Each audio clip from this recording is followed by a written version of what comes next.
portant création, composition, organisation et compétences des pôles judiciaires spécialisés en matière pénale. Le directeur du cabinet du ministère du Plan a procédé ce matin au lancement du rapport d'étude sur les incidences socio-économiques de la maladie à virus Ebola, une étude élaborée par la Commission économique pour l'Afrique. Précision dans ce journal. Signature de contrat de performance 2015 entre le directeur général des douanes et les chefs des services opérationnels. Objectif, contribuer à l'accroissement des recettes douanières et à l'amélioration du climat des affaires au Niger. Messieurs, dames, bonsoir, ravi de vous retrouver sur ce plateau pour cette nouvelle édition d'information sur la télévision Dunia. Nous ouvrons par ce communiqué. La Cour constitutionnelle du Niger a validé l'élection en novembre de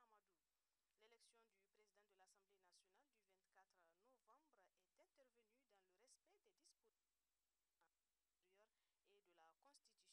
Amadou Salifou comme président du Parlement pour remplacer Ama Amadou. L'élection du président de l'Assemblée nationale du 24 novembre est intervenue dans le respect des dispositions et de la Constitution, a tranché la Cour constitutionnelle dans un nouvel arrêt daté du 24 décembre. M. Salifou avait été élu le 24 novembre chef du Parlement, mais la Cour constitutionnelle, saisie par l'opposition, avait dit ne pas pouvoir se prononcer sur l'élection. La raison de cette décision était technique, une signature manquant sur le compte rendu du précédent vote parlementaire. Cette signature a été rajoutée depuis.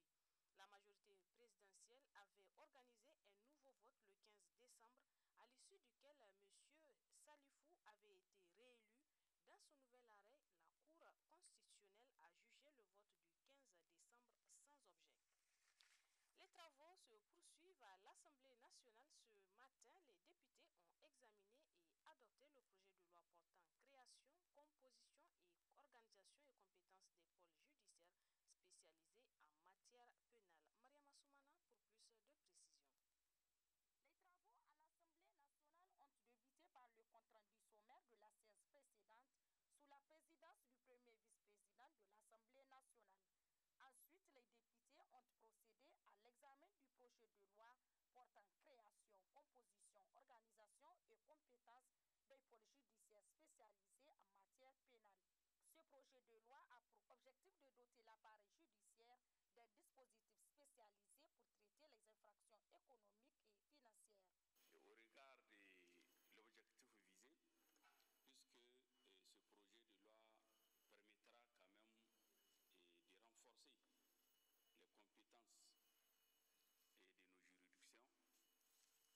de renforcer les compétences de nos juridictions et permettra de mettre de l'ordre par rapport à certains comportements d'indélicatesse qui peuvent être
de loi fixant les modalités de gestion des saisies, des confiscations et des gels en matière pénale. Les conseillers dépositaires de la motion de confiance contre le maire de Yuri, Maître Moussi Aboubakar, ont animé ce matin un point de presse pour expliquer les raisons du dépôt de cette motion contre le maire. Murtala Zoubairou, Issoufou Bouraima pour le compte-rendu. Sont au nombre de 4 conseillers municipaux de la commune rurale de Yuri parmi les 12 que compte la commune a déposé une motion de défiance contre le maire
solidarité devra être le maître mot de l'exécution des contrats sur lesquels vous apposerez sous peu vos signatures à côté de la mienne.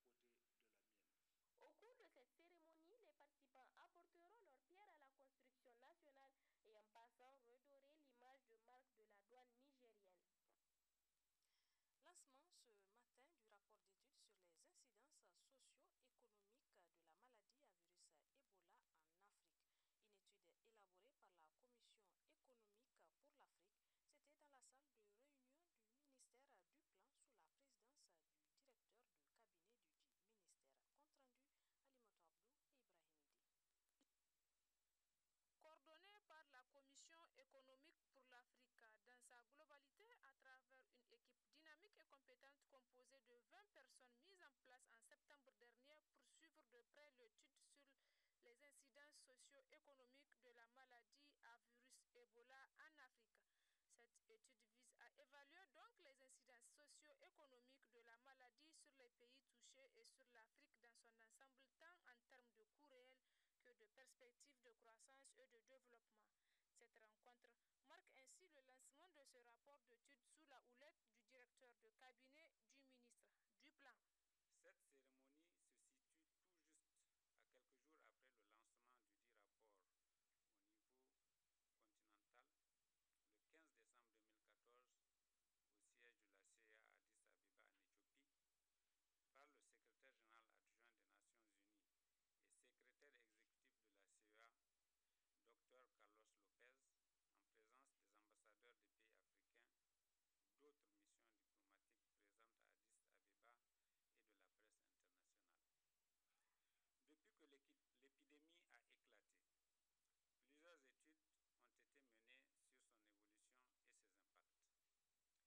ont été menées sur son évolution et ses impacts. La spécificité de l'étude élaborée par la CEA réside dans le fait que cette dernière dépasse le cadre limité de l'Afrique de l'Ouest pour s'intéresser aux implications sur le continent africain dans son ensemble, tandis que les précédentes se limitaient généralement aux pays les plus affectés.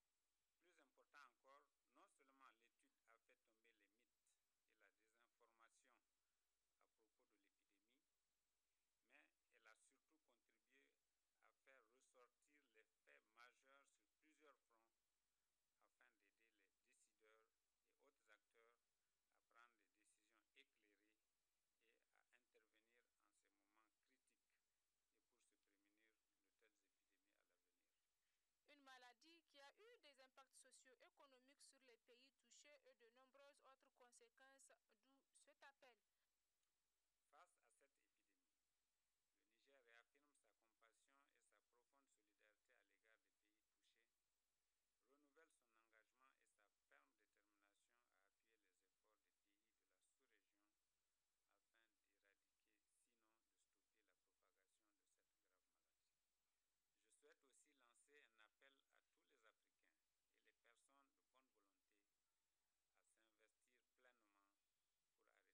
volonté à s'investir pleinement pour arrêter ensemble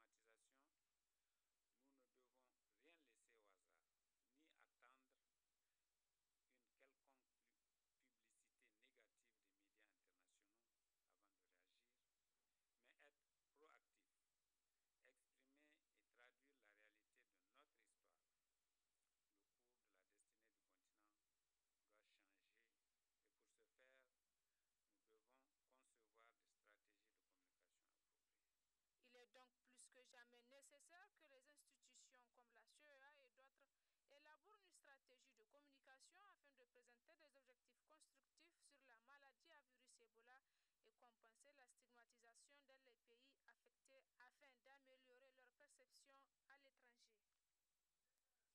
Lancement ce matin au Palais des Congrès de Niamey d'une campagne de sensibilisation du VIH-Sida à l'intention des groupes à haut risque par le ministre de la Santé publique. Tahirou Amadou, Issa Hassan pour le compte-rendu. Soutien à l'intention des groupes à haut risque, c'est l'objectif de ce lancement initié par l'unité de lutte sectorielle contre le sida ILSS en collaboration avec le ministère de la Santé publique. Le secrétaire général de la région de Niamey, dans son discours discours s'est réjoui de l'organisation de cette activité. À Niamey, nous nous réjouissons de l'organisation de ces activités, car si le taux de séroprévalence est de 0,4% au niveau national, il est de 1,1% à Niamey. Au niveau des groupes à haut risque, nous avons à Niamey 19% de séroprévalence chez les professionnels de sexe, contre 17,13% au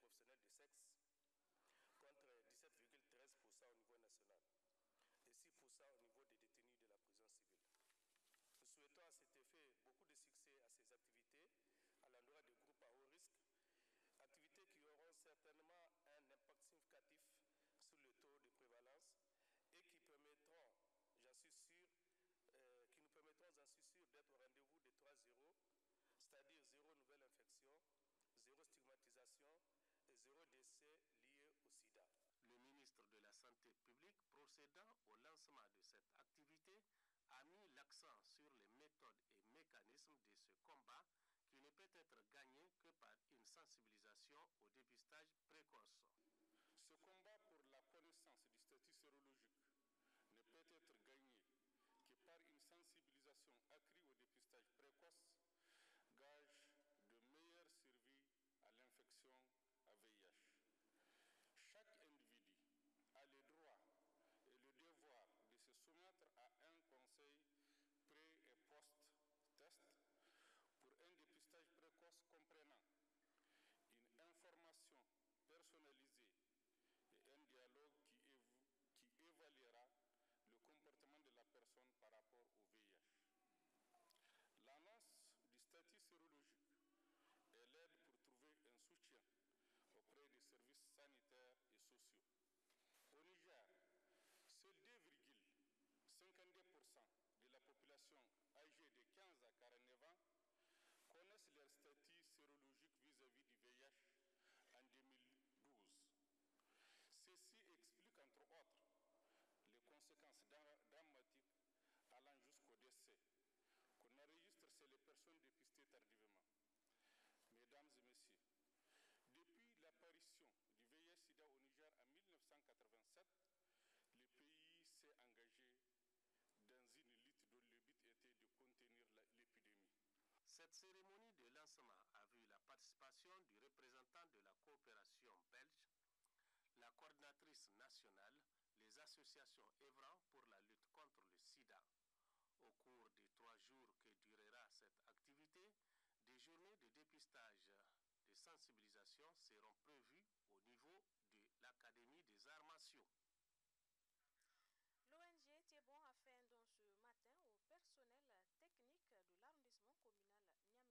Objectif, contribuer à réduire la pauvreté et faire des actions humanitaires sous toutes ses formes. Reportage Omar Manga, Djamilou Moro. Ici, la généreuse donatrice, c'est l'ONG Thiebon. En sa qualité d'humanitaire, l'ONG Thiebon met à la disposition de l'arrondissement communal Niamey 3 ce dispositif permettant aux agents de la commune Niamey 3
au montant faramineux de 2 557 728 565 francs.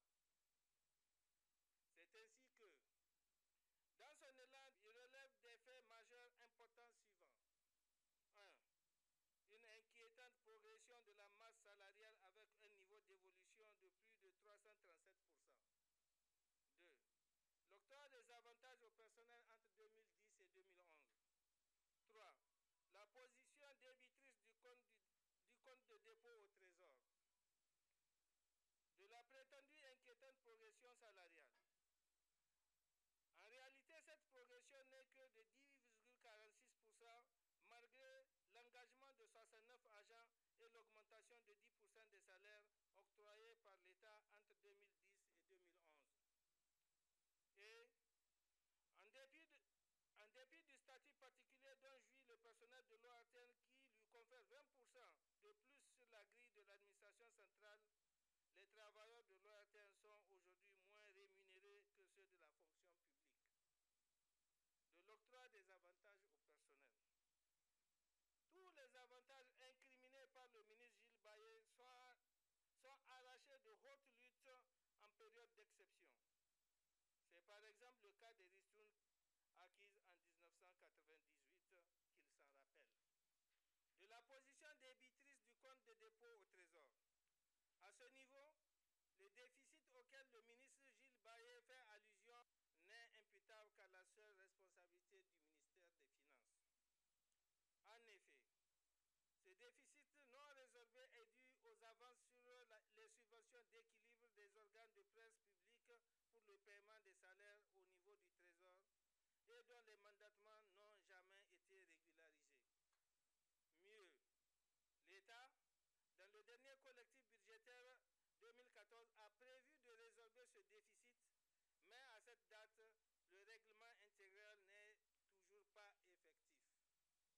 Au vu de tout ce qui précède, le collectif des syndicats des médias publics, soucieux de la défense des intérêts matériels et moraux de ses militantes et militants, condamne le comportement de suspicion et de dénigrement du ministre Gilles Baillet à l'égard des honnêtes travailleurs de l'OATN et exige de sa part la réparation du préjudice causé à l'office et à l'ensemble du personnel dans les meilleurs délais.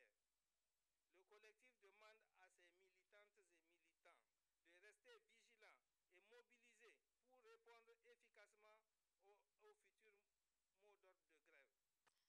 Le ministère de l'enseignement secondaire, en collaboration avec l'Union des scolaires nigériens USN, a organisé ce matin à Balayara un atelier de formation. Objectif à amener les scolaires nigériens à s'approprier la notion de citoyenneté. Hima Seydou ou Kaila Tidjani.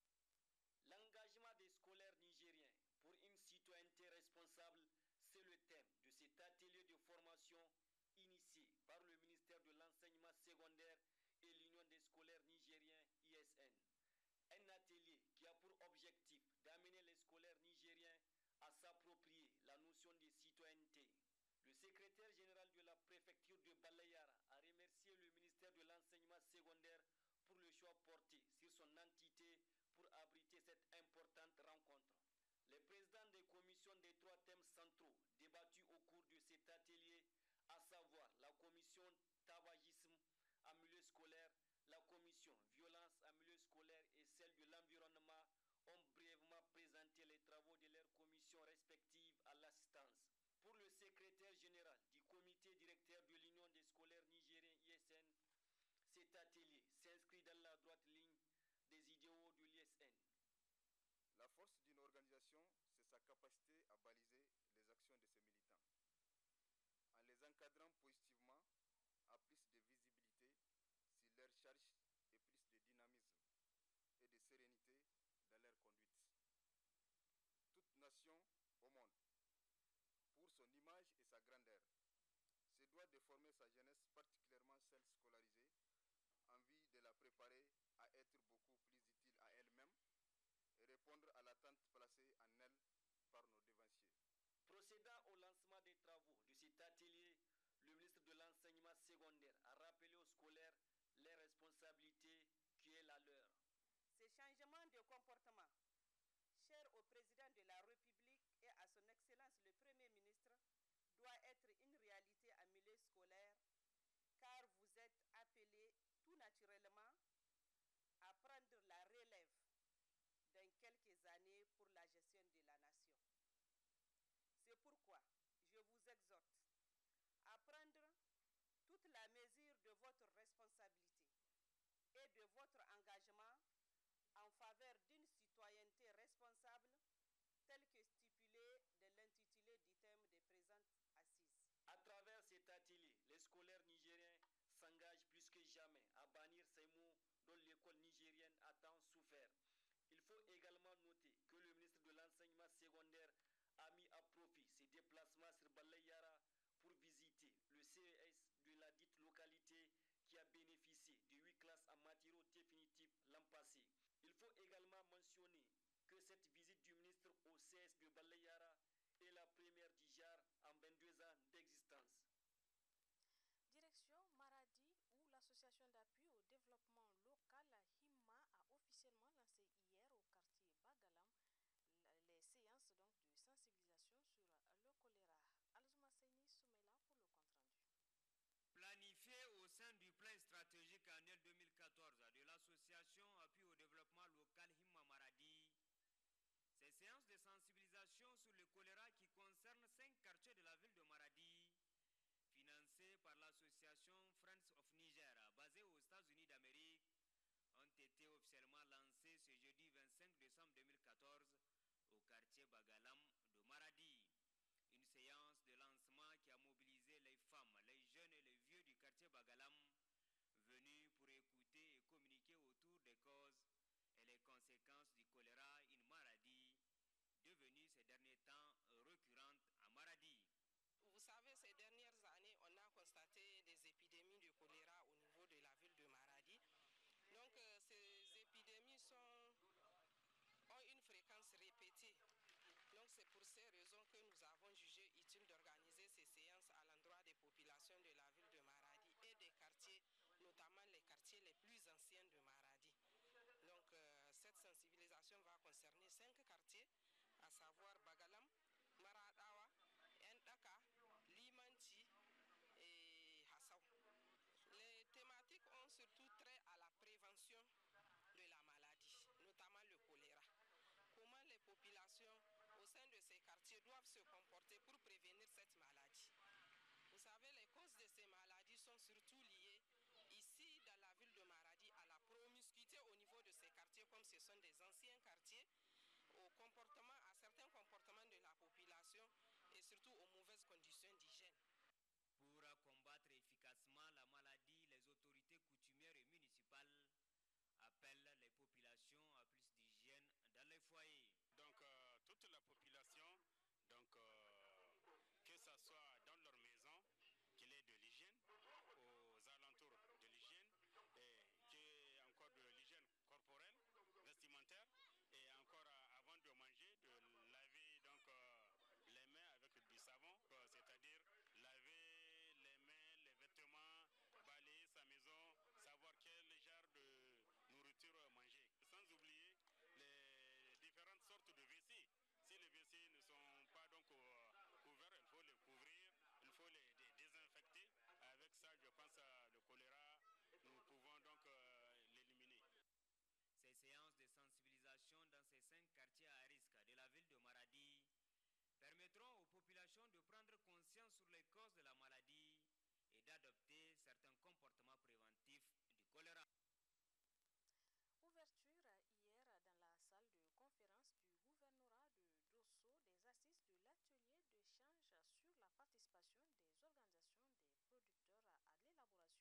son discours à cette occasion, le président de la plateforme paysanne a mis en exergue l'importance de la mise en place d'un mécanisme permettant de favoriser le dialogue et la collaboration entre OP, OSC et les acteurs chargés de mettre en œuvre des politiques agricoles tant au niveau régional que local.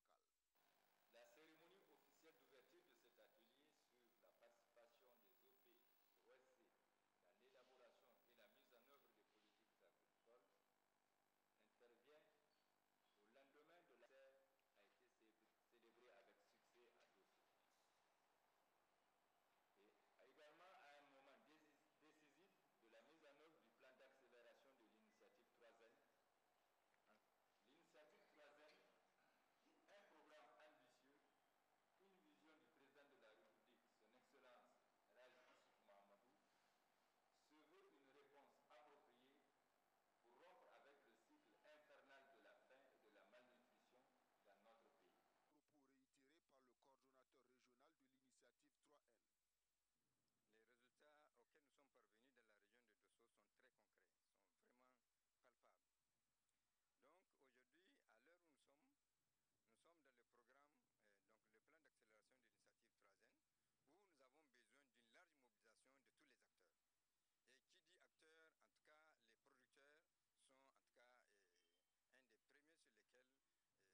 sous les